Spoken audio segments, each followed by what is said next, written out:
दोस्तों, आज बात करते हैं एक नई स्ट्रैटेजी के बारे में जिसका मैंने नाम दिया है triple P strategy. Triple P strategy का मतलब है दोस्तों pre put pyramid strategy. Put pyramid strategy दोस्तों के बारे में मैंने पहले डिस्कस किया था कि पुट पिरामिड स्ट्रैटेजी और इसी से मिलता जुलता स्ट्रैटेजी है, या फिर ऐसा कह सकते हैं कि प्री पुट पिरामिड स्ट्रैटेजी एक ऐसी स्ट्रैटेजी है जिसे बाद में हम पुट पिरामिड स्ट्रैटेजी में कन्वर्ट कर सकते हैं। ठीक है, तो ये इससे पहले हम ट्रिपल पी स्ट्रैटेजी से दोस्तों कर सकते हैं और फिर बाद में इसी को हम पुट पिरामिड स्ट्रैटेजी में कन्वर्ट कर सकते हैं।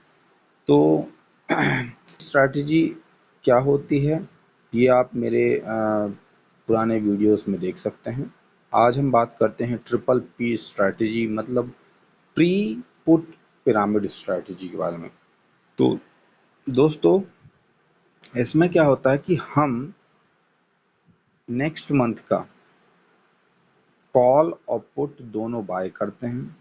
कोशिश ये रहती है हमारी कि कॉल जो हम बाई कर रहे हैं, कॉल की जो भी स्ट्राइक प्राइस हम बाई कर रहे हैं वो पुट की स्ट्राइक प्राइस से ज़्यादा हो। मतलब जैसे यहाँ अभी देख रहे हैं दोस्तों 341 है, 23,500 का पुट का प्राइस 341, तो उससे ज़्यादा है 527, 23,700 के कॉल का प्राइस, तो ये चलेगा दोस्तों। ऐसा नहीं होना चाहिए कि 341 पुट का भी प्राइस है और 341 या फिर उससे कम नहीं होना चाहिए दोस्तों।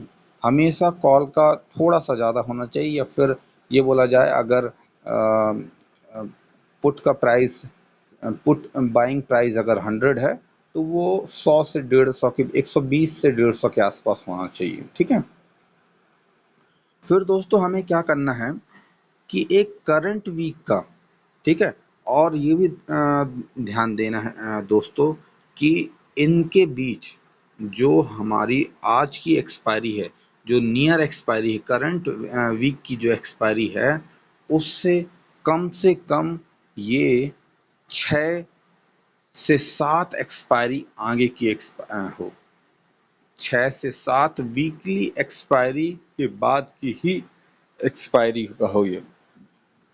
जैसे दोस्तों ये 16 जून की एक्सपायरी है, ठीक है, तो 16 जून के बाद 23 जून, फिर उसके बाद 30, और फिर ये यहाँ इसी महीने में इसी के 3 एक्सपायरी हो गए और साथ में जुलाई महीने के 4 एक्सपायरी, तो लगभग 6-7 एक्सपायरी हो जाएंगे दोस्तों। ठीक है, तो ये हमारे लिए ऐसे हम स्ट्राइक प्राइस का सिलेक्शन करेंगे और हम एक्सपायरी का सिलेक्शन करेंगे दोस्तों। ठीक है,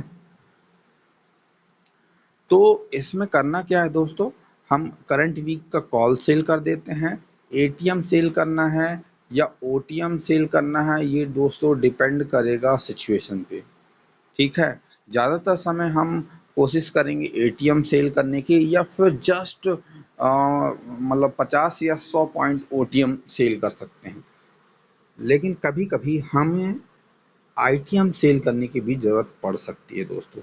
ठीक है, इस स्ट्रैटेजी में दोस्तों प्रॉफिट जो होगा, जैसे मान लेते हैं कि नीचे साइड जाता है, ठीक है, नीचे साइड जाने पे हमें